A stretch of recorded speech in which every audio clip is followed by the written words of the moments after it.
السلام علیکم ورحمۃ اللہ وبرکاتہ۔ ایک فقیر کے بچے بھی کبھی پرائیویٹ اسکول میں پڑھے ہیں؟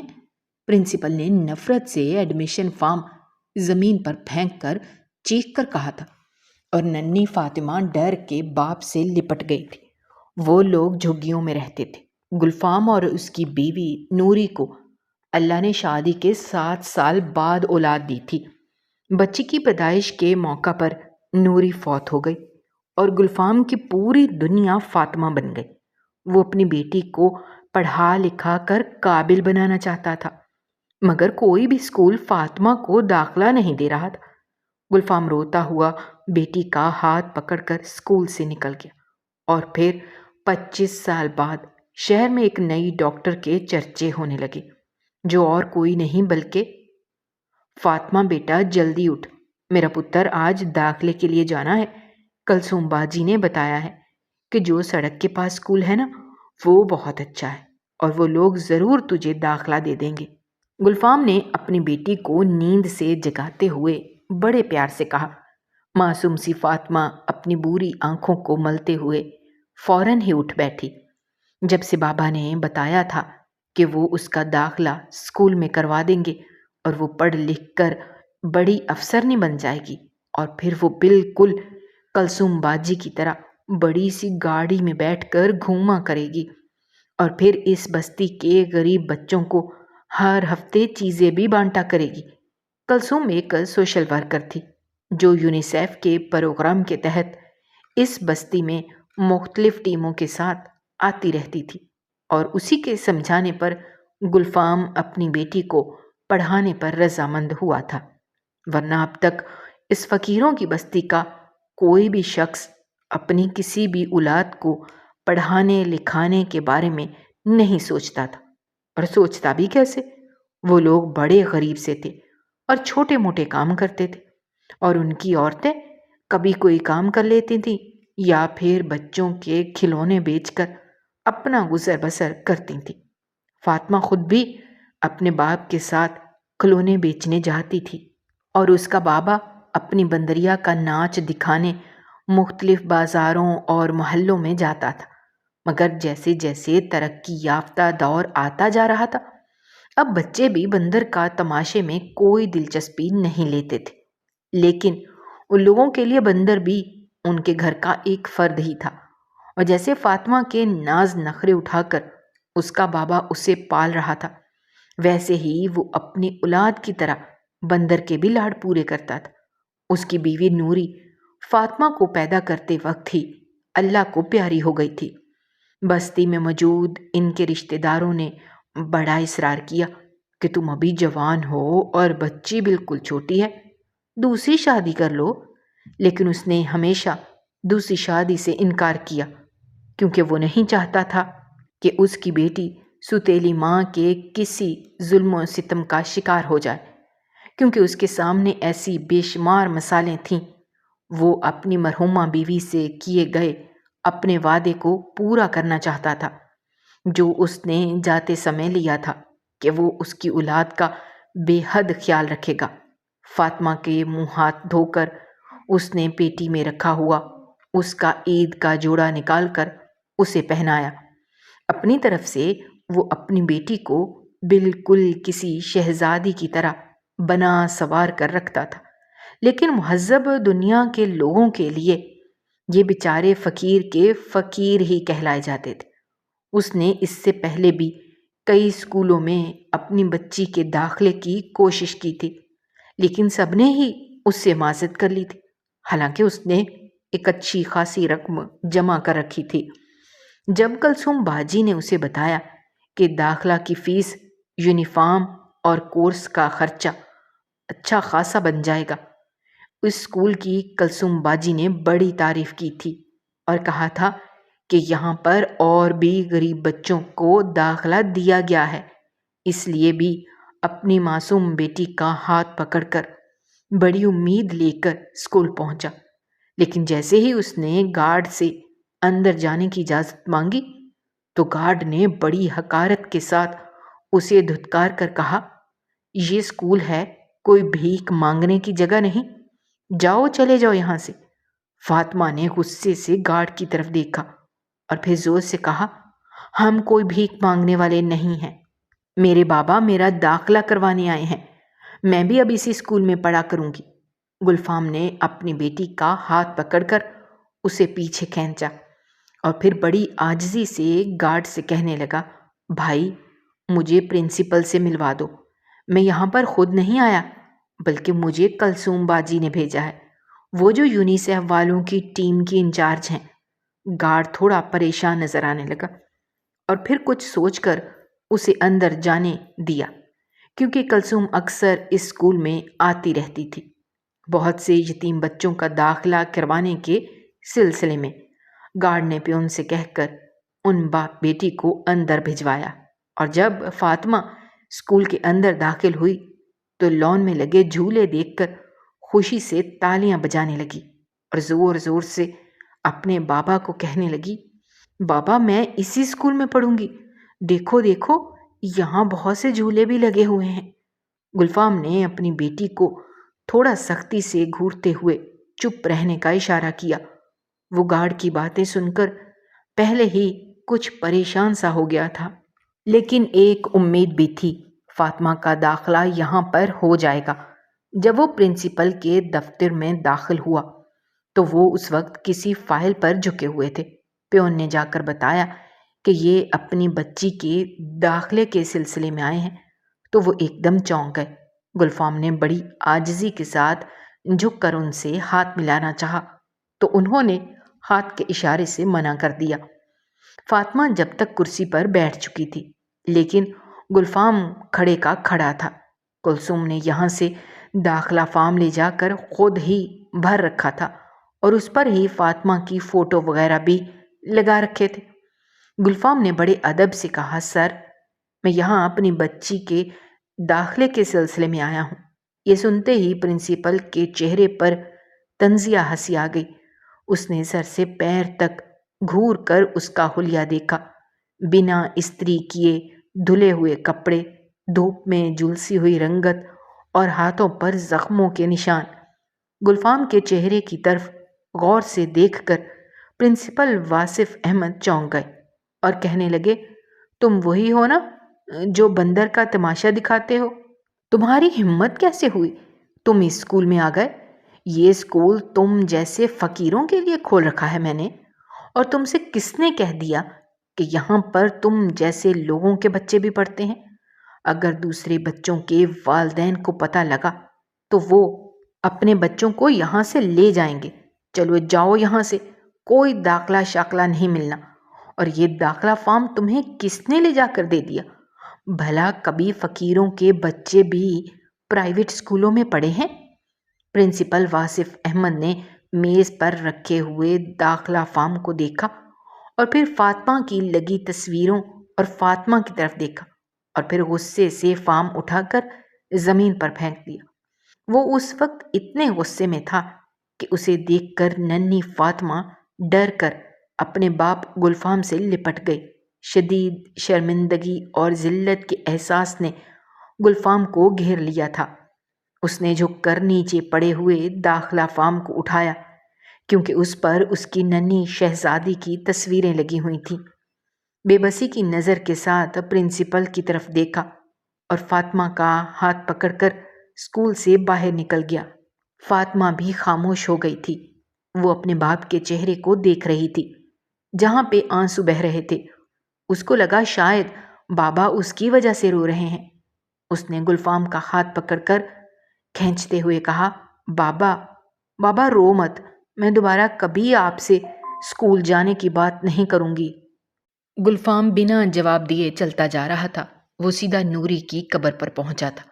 وہ جب بھی اداس یا پریشان ہوتا تھا تو اپنی بیوی کی قبر پر جا کر بیٹھ جاتا تھا۔ وہ اس کے دکھ سکھ کی ساتھی تھی۔ کیا ہوا جو جلدی دنیا چھوڑ کر چلی گئی؟ لیکن گلفام اب بھی اپنا ہر مسئلہ اسی کو سنانے جاتا تھا۔ فاطمہ بھی چپ ہو گئی، کیونکہ اسے بھی پتا تھا کہ بابا اماں سے ملنے آیا ہے، کیونکہ فاطمہ کو تو وہ ہر پل سائے کی طرح اپنے ساتھ ہی رکھتا تھا۔ کافی دیر گلفام قبر کے سرہانے بیٹھ کر نوری کو اپنا دکھ سناتا رہا اور پھر اٹھ کر کھڑا ہو گیا اگلے دن وہ علاقے کی مسجد کے پیش امام سے ملنے گیا اور اس کو اپنا سارا مسئلہ سنا کر اس سے مدد کی درخواست کی تو مولوی صاحب کہنے لگے، گلفام بھائی تم پریشان مت ہو، ہمارے مدرسے میں مسجد اسکول بھی کھولا جا رہا تھا، تم کچھ دن رک جاؤ، میں فاطمہ بیٹی کا ایڈمیشن یہاں ہی کرواؤں گا اور انشاءاللہ یہاں پر دینی تعلیم کے ساتھ ساتھ وہ جدید تعلیم بھی حاصل کرے گی اور ایسے حالات سے پریشان نہیں ہوتے، کیونکہ جب اللہ تعالیٰ ایک دروازہ بند کرتا ہے تو 4 دروازے کھول دیتا ہے۔ ہمارا مسجد اسکول شروع کرنے کا مقصد بھی یہی ہے کہ وہ بچے جو مہنگے اسکولوں میں تعلیم حاصل نہیں کر سکتے، ان غریبوں کو جدید تعلیم اپنے ہی مدرسے میں بالکل مفت فراہم کی جائے، اور اس نیک مقصد کے لیے ہم نے پڑھے لکھے ٹیچرز بھی رکھے ہیں، ممتحن اعلیٰ عمرے پر گئے ہوئے ہیں، ان کے آتے ہی ہمارے مسجد اسکول کا افتتاح ہو جائے گا۔ گلفام یہ سن کر خوشی خوشی گھر واپس لوٹا۔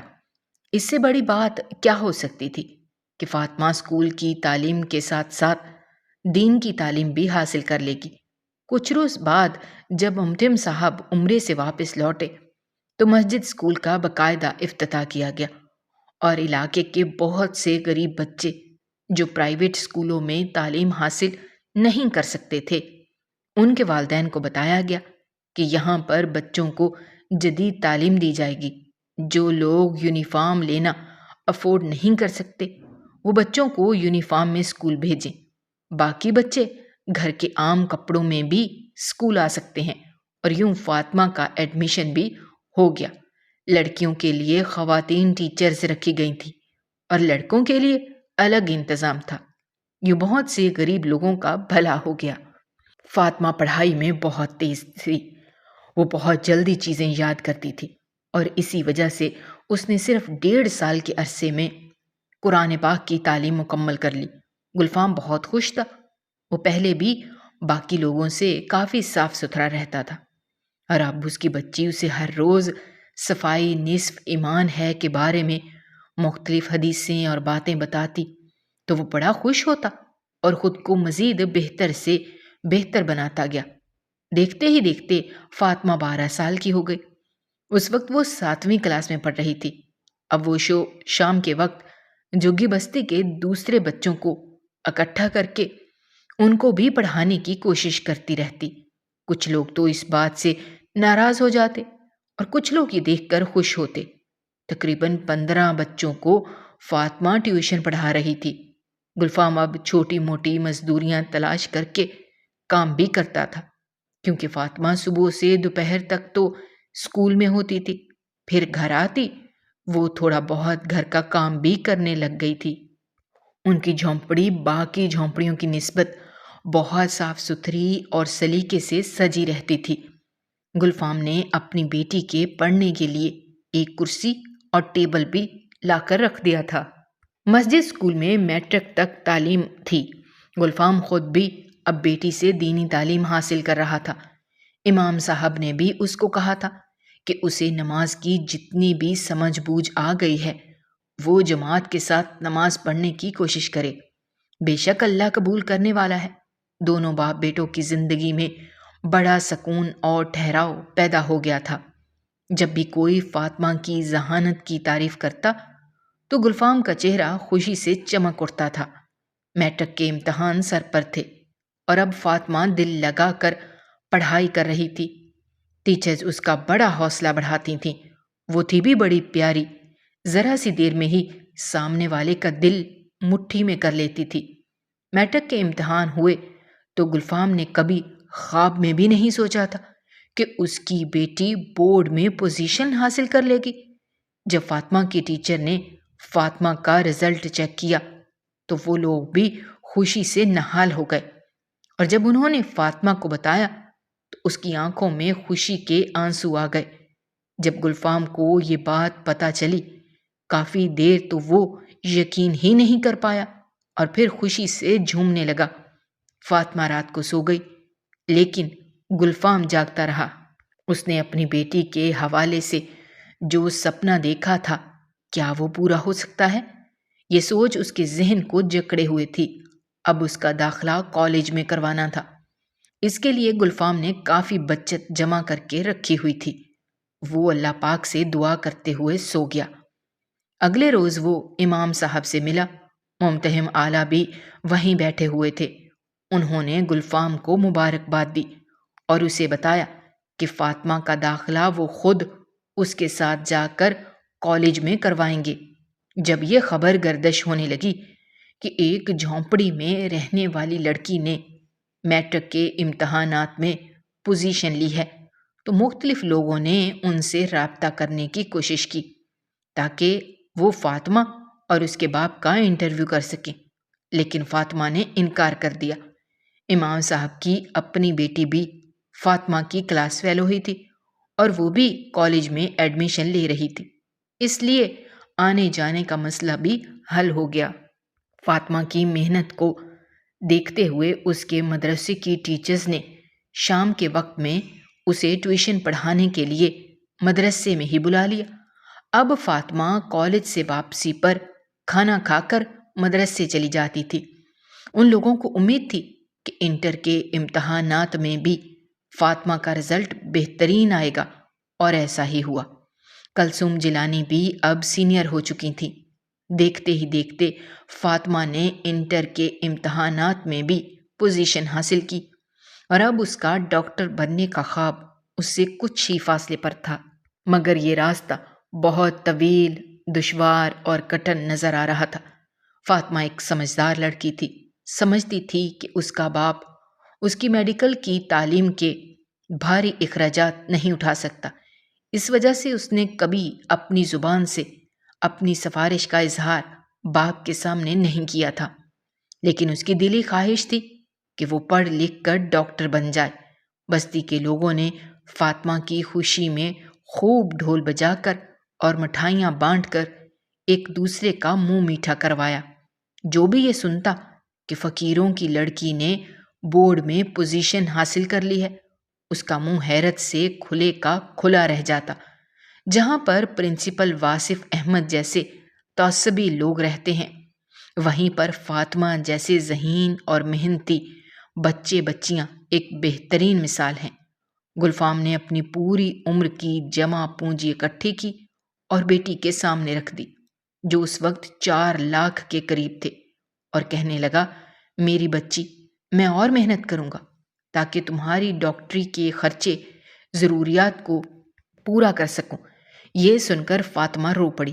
اس کے باپ نے اپنی خواہشات اور ضروریات کو بالکل محدود سا کر لیا تھا، صرف اس کے سنہری مستقبل کی خاطر۔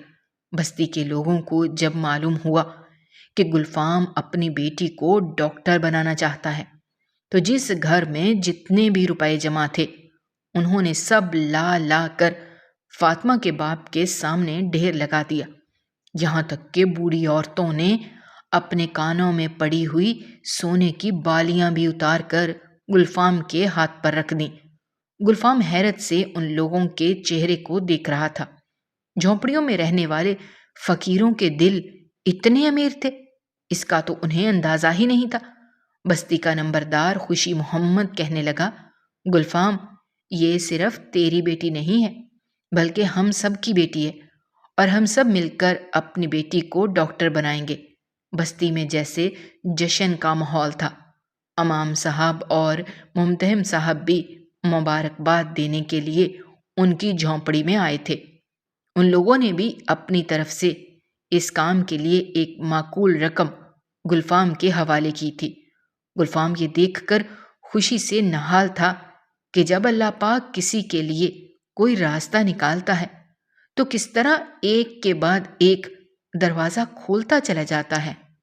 ممتحن صاحب خود بھی اعلیٰ تعلیم یافتہ تھے۔ گلفام نے انہیں کہا کہ وہ فاطمہ کے داخلے کے سارے انتظامات کو دیکھیں، تو انہوں نے خوشی سے حامی بھر لی، اور یوں فاطمہ میڈیکل کالج پہنچ گئی۔ اب وہ ہاسٹل میں رہتی تھی، اور چھٹیاں ہوتے ہی جب بستی لوٹتی تو سبھی لوگ اس کے ارد گرد خوشی سے جمع ہو جاتے تھے۔ اس نے بھی تمام لوگوں کی محنت اور خلوص کا پاس رکھا، اور ہر سال بڑی لگن کے ساتھ امتحانات دیتی رہی، اور 5 سال بعد فاطمہ ڈاکٹر بن چکی تھی۔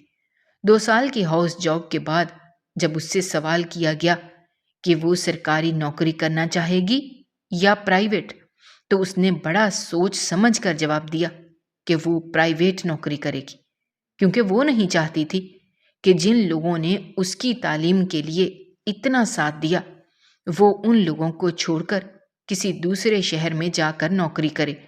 ٹیچرز نے اسے سمجھانا چاہا کہ سرکاری نوکری بہت بہترین ہوگی، لیکن اس نے انکار کر دیا۔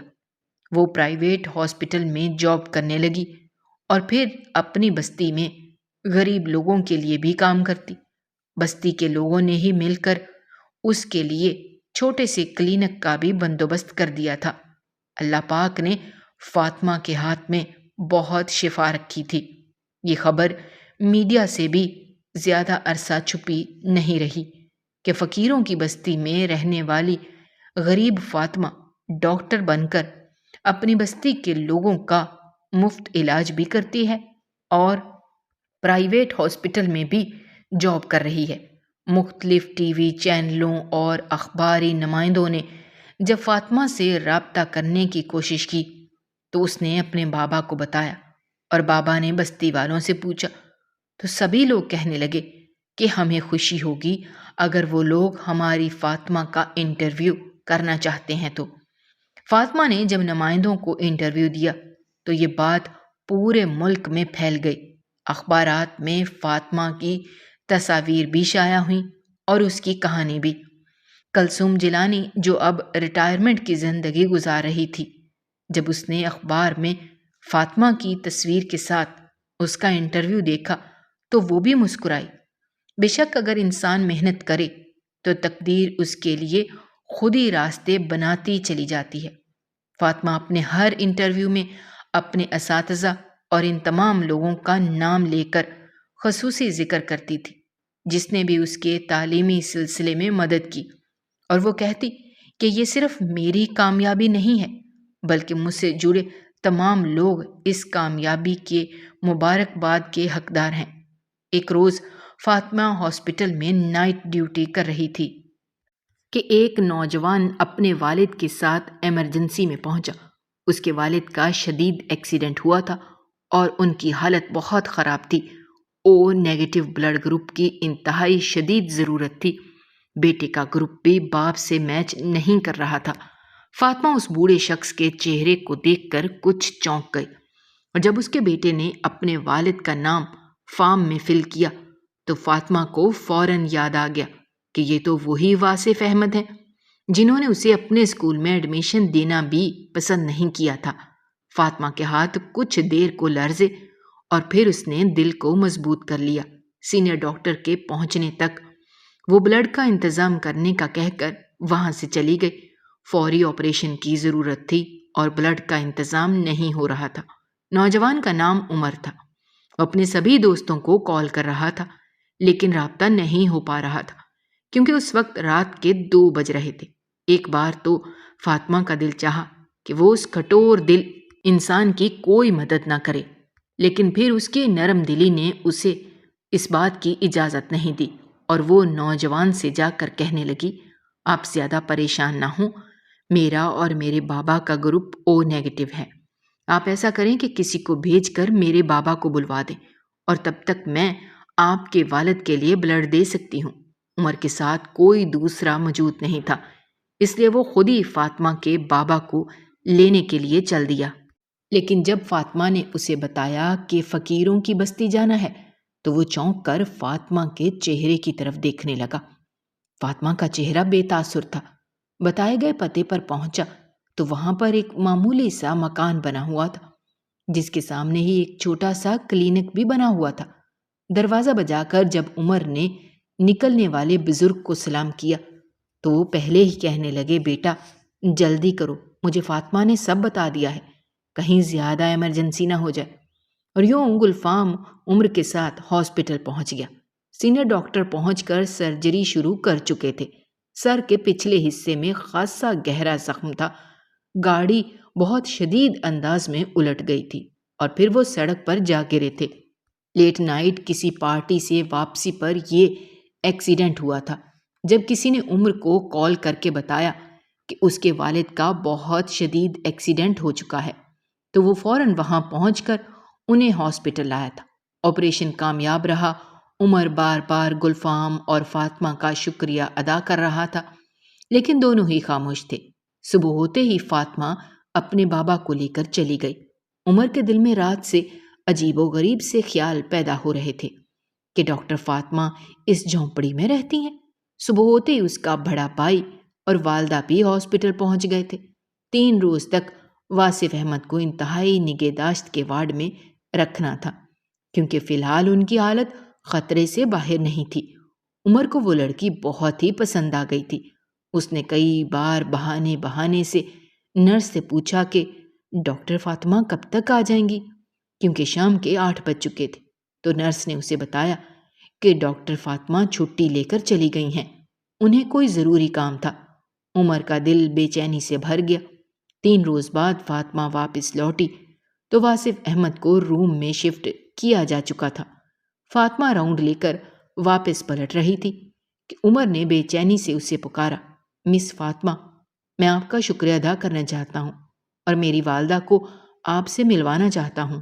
فاطمہ اچھی طرح سے جانتی تھی کہ عمر کے دل میں اس کے لیے کیا چل رہا ہے، اور اسی لیے جان بوجھ کر وہ عمر کو مسلسل نظر انداز کیے جا رہی تھی، کیونکہ وہ اس شخص کی اولاد سے کسی قسم کی بھی بات کرنا نہیں چاہتی تھی جس نے برسوں پہلے اس کے غریب باپ کی غربت کا اتنا شدید مذاق اڑایا تھا۔ اگر اس کا باپ بھی دل برداشتہ ہو جاتا اور وہ خود بھی، تو آج جو منزل اس نے حاصل کی ہے وہ کبھی اس منزل تک نہ پہنچ پاتی۔ مسٹر عمر، آپ نے اگر پیشنٹ کے بارے میں کچھ معلوم کرنا ہے تو وہ میرے آبزرویشن میں نہیں ہے، انہیں سینئر ڈاکٹر ہی دیکھیں گی۔ اگر ان کا کوئی چھوٹا موٹا کام ہے تو میں کر سکتی ہوں، لیکن آپ کی والدہ سے میں ملنا نہیں چاہتی۔ فاطمہ نے نہایت سخت لہجے میں پلٹ کر عمر کو جواب دیا۔ عمر فاطمہ کا لہجہ سن کر ٹھٹک گیا۔ عمر سے کچھ نہیں بولا گیا تو ڈاکٹر فاطمہ پیر پٹکتی ہوئی وہاں سے چلی گئی۔ عمر دل ہی دل میں شرمندہ تھا کہ وہ دل کے ہاتھوں مجبور ہو کر شاید اس لڑکی کو زیادہ ہی تنگ کر بیٹھا ہے جو وہ اتنی سختی سے اسے جواب دے کر گئی ہے، لیکن حقیقت سے عمر بھی ناواقف تھا۔ فاطمہ ڈیوٹی گھر کے تھکی ہاری گھر پہنچی اور اپنے بابا کی گود میں سر رکھ کر لیٹ گئی۔ وہ جب بھی زیادہ پریشان یا اداس ہوتی تھی تب ایسا ہی کرتی تھی۔ گلفام اس کے بالوں میں ہاتھ پھیرتا رہا اور کہنے لگا، میرا بچہ کس بات سے پریشان ہے، اپنے بابا کو نہیں بتاؤ گی؟ فاطمہ کہنے لگی، بابا، میرا دل کرتا ہے میں ایک بار واصف احمد کے سامنے جا کر اسے بتاؤں کہ اگر اس نے مجھے ایڈمیشن نہیں دیا تھا تو دیکھو میرے اللہ نے پھر بھی مجھے اس مقام پر پہنچا دیا کہ جو میرے ماں باپ کا خواب پورا ہو گیا۔ میں اسے بتاؤں کہ وہ استاد ہونے کے باوجود کس طرح انسانیت کی تذلیل کر بیٹھے ہیں۔ استاد کا یہ رتبہ تو نہیں ہوتا، استاد تو روحانی باپ ہوتا ہے۔ اگر ہم فقیروں کی بستی میں رہتے ہیں تو کیا ہم انسان نہیں تھے؟ ہر کتاب میں سبق لکھا ہے کہ سارے انسان برابر ہیں، تو پھر ہمارے جیسے لوگوں کے ساتھ اتنا امتیازی سلوک کیوں؟ اس کو بتاؤں کہ اس کی جان بچانے کے لیے ہم فقیروں نے ہی اس کو خون دیا ہے، اور اب وہ بھی ہم جیسا ہے، کیونکہ ہمارے اور اس کے خون کا رنگ سرخ ہی ہے۔ فاطمہ یہ کہتے کہتے رو پڑی۔ گلفام اسے نرمی سے تھپکتا رہا اور کہنے لگا، بیٹا، وہ اس کا ظرف تھا، اس کی تعلیم تھی، یا شاید اس کی کوئی مجبوری رہی ہوگی، لیکن جو تم نے کیا اور جو تم نے سوچا وہ تمہاری تعلیم اور تمہاری تربیت تھی۔ اللہ کا شکر ہے تمہارے باپ نے تمہیں کبھی مانگ کر نہیں کھلایا۔